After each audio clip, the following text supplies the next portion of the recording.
Hi, this is Jolly, and I am here today to talk a little bit about classroom community. My opinion as a cornerstone classroom community needs to have a supportive and accepting classroom environment.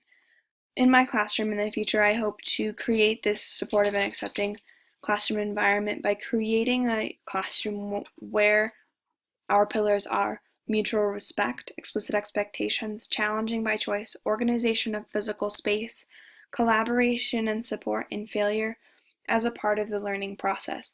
One of the things that I think is most important in establishing a classroom community is that first week of school and really teaching your students why and how we need to do all of these things to make our classroom effective. And I think that this is really important because I think teachers often assume that teachers in the past have taught students how to behave in a certain way, and that's not necessarily true, and that it's important that we make sure that our students know the behaviors that we want them to have in our classroom that first day.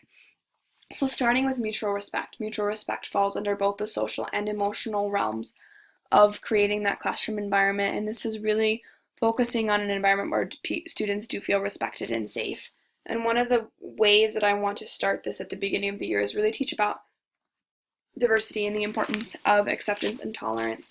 And this is not just with the people who I have in my classroom, but showing them people who they've never met before and they may never meet in their entire lives, and how interesting their lives are and how interesting and cool diversity is.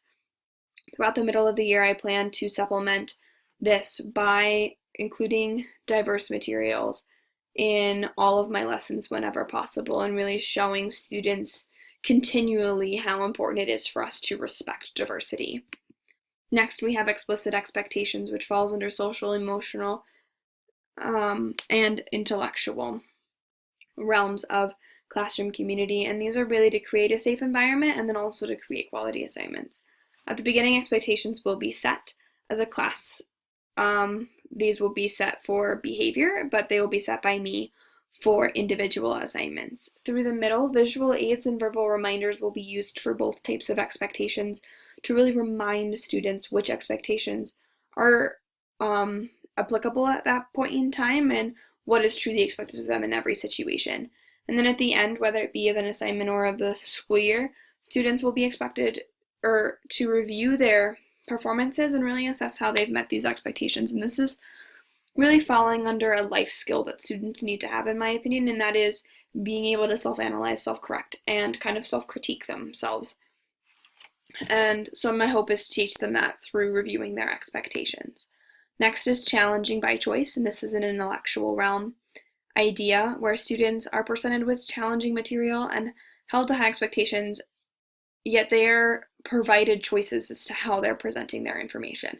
At the beginning, students will be taught that they have some control over what they learn and how they learn it, and they will also be taught though that they must be meeting standards and they can't just kind of be doing whatever they want whenever they want, and that there are still these expectations that every student must meet.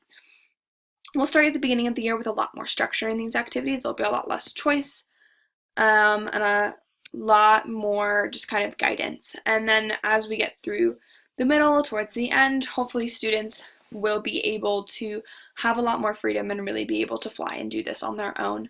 Throughout the middle of the year, students will be given various assignments that allow them to pick specific content and the mode of information delivery, really to teach them that I'm much less interested, at least in the mode of transportation of their information, and just that they know it, and really understanding that they know it and them learning which ways to tell me that they know it are the most effective for them.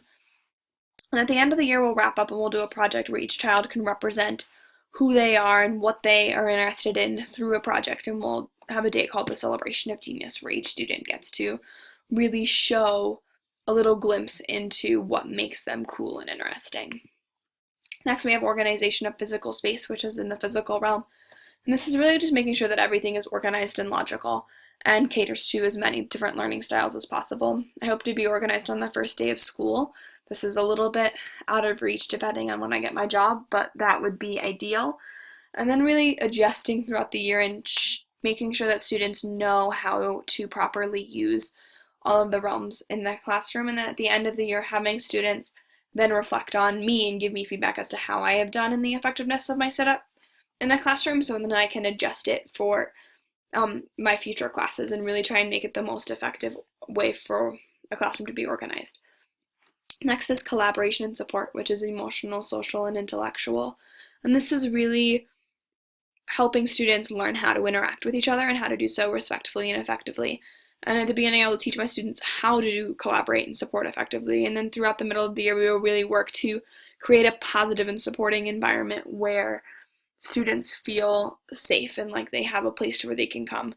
And then at the end of the year, we will kind of do something to reflect on the collaboration and support and kind of what we have learned about collaborating with others throughout the school year. And then finally, we have failure as part of a learning process, and I think this is one of the most important and one of the most forgotten pieces of the education system. And this is both an emotional and intellectual concept. A classroom environment where students understand that failure is a natural part of the learning process. The beginning students will study real life examples of people, ideally they're people that they look up to, and when they failed in their life, and really seeing that it's okay to fail and it's okay to not always get things correct and that you will still have the opportunity to be successful.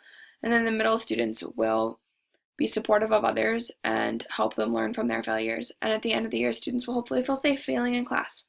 And my hope is that through all of these cornerstones, I am able to create a classroom where students feel like they can come and they can be safe and they can feel welcome. And if I do that by the end of the school year, along with meeting some standards, I will be a very happy teacher.